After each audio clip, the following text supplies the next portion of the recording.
Hey everybody, welcome back to my channel. My name is Nicole if you're new, and I love to do home cooking. So for today's Sunday dinner, I'm really excited because I'm going to try a new recipe, but this is going to be a version of baked chicken. I'm gonna do like a Greek style baked chicken and potatoes in my oven. And it won't be super authentic, but the reason why I chose it is because it's using a lot of the ingredients that I have right now in my fridge and pantry that need to be used up. And always with Greek style food, I love to have a nice creamy tzatziki sauce, which is so good. I've made it several times before, and I always get it at Greek restaurants on the side. And which is perfect for tonight because I have this cucumber in my fridge that needs to get used, and I do have some extra Greek yogurt that I want to make sure I use before it's, baked. So this is going to be so good. I'm following loosely-ish a recipe off of another creator on YouTube that I saw. And I'm gonna rewind you back real quick to the marinade, the Greek style marinade that I did for the chicken earlier today around midday before I got that into the fridge. First, I'm gonna go in with about 6 cloves of garlic. It's a couple more than 6, but that's fine. I'm gonna do about a tablespoon of oregano leaves. And the recipe calls for 2 tablespoons of dried thyme. I have some thyme in my fridge that I need to use up. So I'm just going to shred these leaves off, and this thyme has already been washed. And these few stems should be enough for 2 tablespoons, I think. And you also need 1.5 tablespoons of yellow mustard. I'm just gonna eyeball that. I also have 1 large lemon that I'm just going to juice. And once I get this marinade done, I'll keep these juiced ends and add those into my bag. I'm also gonna add about 1 teaspoon of salt. Let me just grab out that 1 seed. And I'm gonna do about 1/4 of a cup. The recipe calls for olive oil, but I'm using avocado oil. And this is not a part of the recipe I'm following, but I'm gonna add in some Greek yogurt because I've seen other recipes use it in their marinades. And I'm just doing about 1/4 of a cup in there. Now we're gonna take this and blend it up. Okay, so I put my bone-in chicken thighs into this bag. I only have 4 in here. I have a small family, so this should be good for us for dinner. I'm going to take my blended marinade and just dump it right into my chicken. This marinade smells so good, very flavorful. Here's kind of a close-up of what it looks like. You can see the herbs in there. It smells so good. Next, I'm gonna throw in those lemon halves, and I'm gonna seal this up. And I'm just gonna kind of give it a little massage and make sure that we get our marinade into all of these little crevices of our chicken. So you can either do this overnight, which is probably the best, but it's about midday right now. So I'll at least be able to get in a good few hours to marinate before we get this ready for dinner. Now I'm just gonna place this into the fridge. All right, now that you're back, I went ahead, now that it's nighttime, I took the chicken out and set it on my countertop because I want to bring that closer to room temperature before we get it ready for the oven. So right now I want to get started on my homemade tzatziki sauce, and the key ingredient in that is cucumber. So I'm starting off by shredding or grating my cucumber. This is just an English cucumber. And you want to shred it. I have almost 1 full one here left in my fridge. And you want to grate this and make sure that you drain and strain the water out of the cucumber before you add it to your tzatziki sauce. So you can see when you grate it with your grater, you'll see that a lot of water is coming out because there's a ton of water in cucumbers. So I just grate it on top of paper towels, let me show you, and start the draining process now. That way I can take it all and just sort of squeeze it out over my sink and get all of that water out. Okay, now that we have our cucumber grated up, I'm going to start off my tzatziki with some plain non-fat Greek yogurt.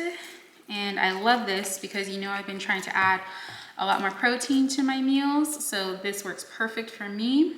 And I'm gonna add 16 ounces in here. I'm gonna add all of my grated cucumber, strained from its water. And I have here some red wine vinegar. I'm gonna add 2 teaspoons. Heard that red wine vinegar is pretty key to tzatziki sauce. Tablespoon of some good olive oil. I'm gonna add some salt just to taste. And last, I'm gonna add in about a good tablespoon of some chopped fresh dill that I have here.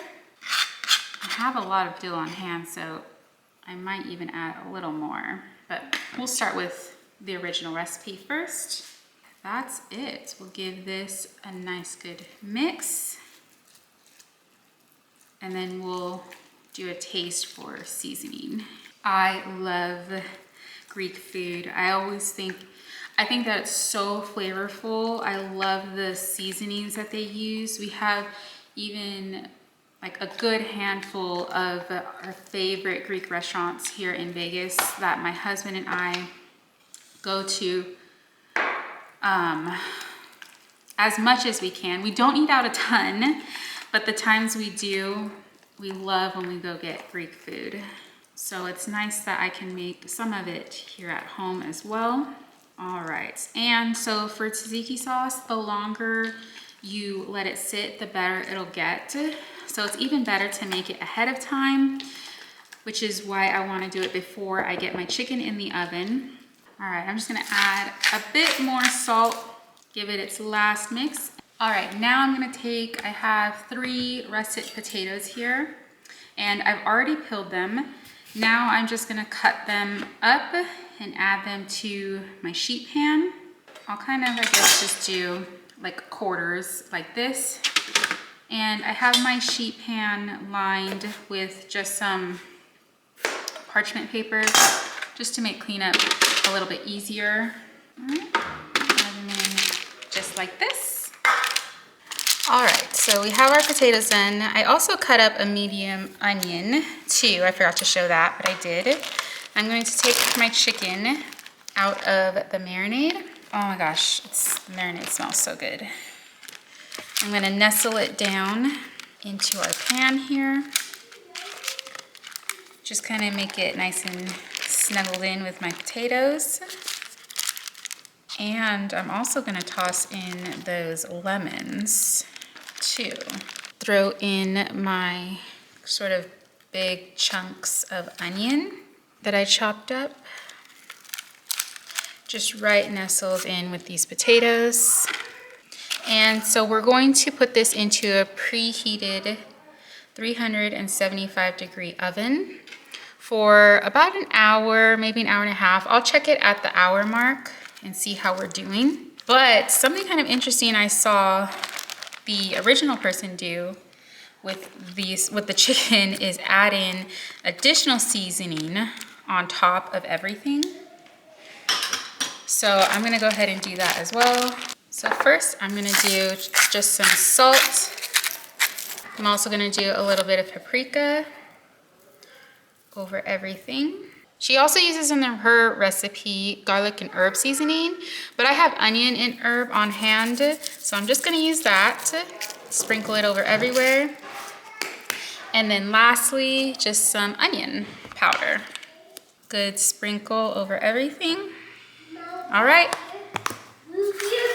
this is ready for the oven. Okay, so we are pulling our chicken out of the oven. It's been about an hour and it's reached temp. So I'm just gonna throw in the oven my pita bread to warm up. I'm using the Joseph's brand pita bread because it's my favorite healthier one. I do make my own homemade pita bread, which is really good, but this is like a healthier version. So per pita, these are the mini size, it's 50 calories and there's 5 grams of protein. So all I did was take a few, wrap them up in some foil, and I'm gonna throw them in the oven. Now that the oven's, I'm turning it off and it'll just heat up in that residual heat while we're plating. Okay, the chicken's out of the oven. It's finally reached temp after an hour and the potatoes are nice and soft and tender. So this is done. Okay, now for dessert, I've already hiked up my oven temp to 350 degrees because I'm going to make this Duncan Hines Keto Classic Yellow Cake. Now, I've already had a bad experience with the keto brownie, but that's only because I tried to make it high protein. Today, I'm not going to do that. And so I'm just gonna take my mix and add it to my bowl. Now, this is just per the box. I have 3 large eggs straight in. And I guess because this is keto, it calls for 3 tablespoons of melted coconut oil. I don't have coconut oil on hand, and I'm definitely not gonna go to the store. So I'm gonna substitute it with 3 tablespoons of my plain Greek yogurt. And I saw someone else do that. She subbed out the oil with Greek yogurt to save on calories. I'm doing that, I guess, to save on calories, but also because I don't have any coconut oil. She said that you should also omit the water that the cake mix calls for when you do that. So instead of the 1/2 cup of water, I'm gonna leave that out. And I have used cake mix before with Greek yogurt in place of oil, and it came out fine. So hopefully this does too. So my husband and my son, well, my son really, he'll eat almost any cake. But my husband prefers chocolate cake. I'm not a huge fan of chocolate cake. I'll eat it because I'm not like picky, but I would prefer, you know, any other cake besides chocolate. You know what, this one looks kind of doughy. I think I'm gonna go ahead and add in that water. So I'll do the 1/2 cup of water.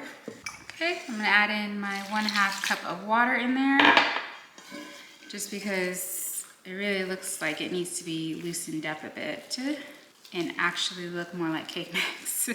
All right, that looks much better, like closer to how it's supposed to look. Okay, now I've just washed out and dried one of my disposable cake pans. This is my Pioneer Woman one. If you watch my clearance haul videos on this channel, I do a lot of clearance shopping and budget shopping. And I actually just came up on these cake pans for $1, I think, or $1.50, a set of 3. And they're on my most recent Walmart haul. If you've seen that or you want to watch that, that's included in there.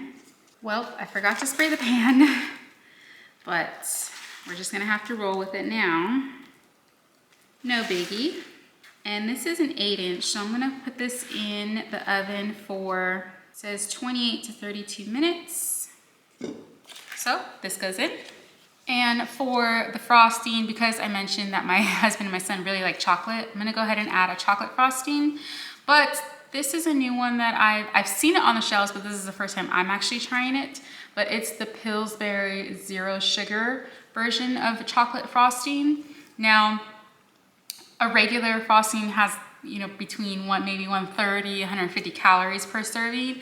This one has 100, so slightly better per serving, but it's fine. I'm not gonna use a ton of it. So once the cake is out of the oven and cooled, we'll go ahead and add some of this on.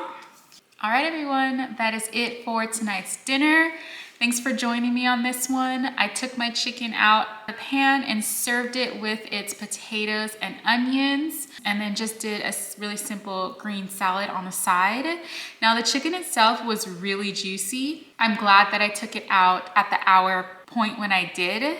Even though the flavor was there, I still would have preferred that the marinade would have been done the night before, like I normally do with my chicken, rather than just a few hours before, because I feel like it would have had just more punch in the marinade. And I do also kind of wish that I had my husband grill it on the barbecue, because I've been really loving that char kind of barbecue taste with my chicken now. So definitely I'll do that for next time. But I really loved having those sort of like roasted onions along with the side of my chicken. The tzatziki sauce came out really good alongside with our pita bread. And most of all, I am so happy that our yellow cake and chocolate frosting dessert turned out really good, because I was really disappointed in what happened with my brownies the last time that I tried one of the Duncan Hines keto mixes. And with replacing the oil in the cake mix with Greek yogurt, which I have done before, so that wasn't too much of an experiment, it still comes out very moist, tasty, and you save a few calories. So not bad for a little hack on cake mix. And the frosting itself, the zero sugar version that we bought, first time trying it, to me, just tastes like regular frosting. I don't really taste much of a difference in it. Even my husband thought it tasted just like normal frosting. So if I buy store-bought frosting, that's probably what I'll be going with from now on, is one of the zero sugar versions, because it's virtually the same in taste to us and less calories anyway. So if you've been looking to try one of those out, go ahead and do it. If you enjoyed this video, please make sure you give me a thumbs up, because that would really help out my channel. If you want to see more of my home cooking, make sure that you're subscribed so that you don't miss any of the videos I have coming out. And I'll see you in the next one. Bye!